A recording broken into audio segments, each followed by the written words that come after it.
Once upon a time, there were 3 Ugandan divas building successful careers in the media.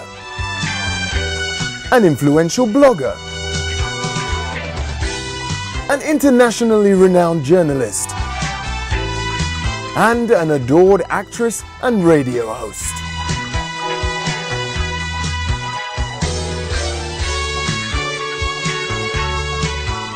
I took them away from all that success and renown. My name is Chale, and these are Chale'S angels.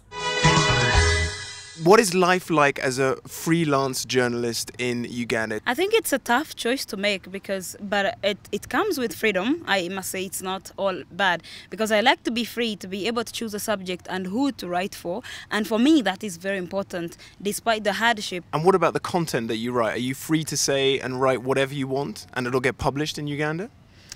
The media in Uganda is fairly free, I would say that you can fairly say many things and you would not have a problem. But at the same time, we know that many journalists have been having lawsuits and threatened over articles they write. So it's not entirely free. So at the end of the day, some journalists are forced to self-censor, you know, to define parameters. What am I not going to say? How am I going to report this? It's there, but it's not like all doom. We have people getting out corruption scandals and writing about things that Ugandans would not have known. So we have still excellent journalism, despite the caveats that exist.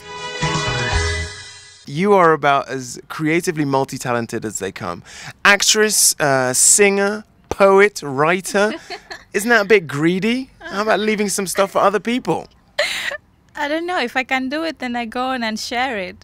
Was it hard to get to the position where you're at now?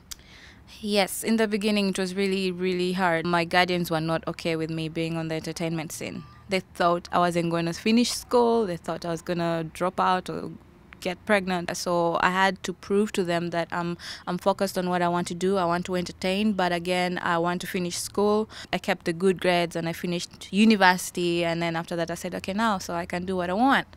And they're like, okay. But it wasn't that easy. I think the reason why our parents and families are reluctant to let us, you know, get into the creative field, it's because they know that there is a lot of temptations in the creative world. They worry that the child is going to probably get lost in all this excitement and they will not focus on exactly what they're supposed to do. If you try to stop me from doing what I want to do, then I become rebellious.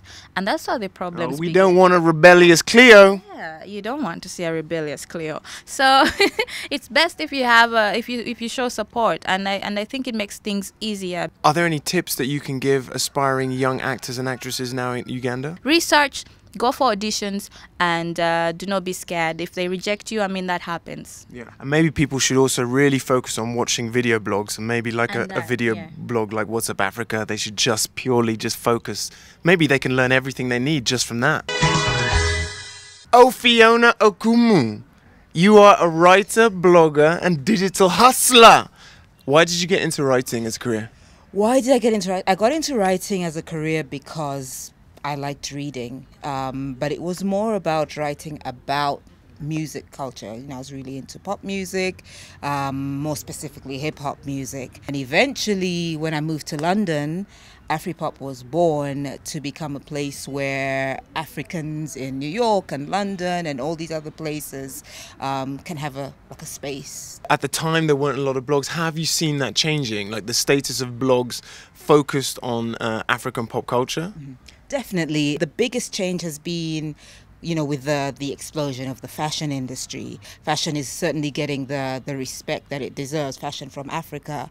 And I think the offshoots of that is what's happening in internet culture. Can blogs really trigger social change and political change? We never got into afri-pop with the idea of making a change, you know what I mean? It wasn't a big, grand statement that we were making. We were just merely doing something that wasn't being done, that we enjoyed. But the repercussions of that were that people were like, well, you know, this is cool because it isn't there, and we'd like more of this to happen.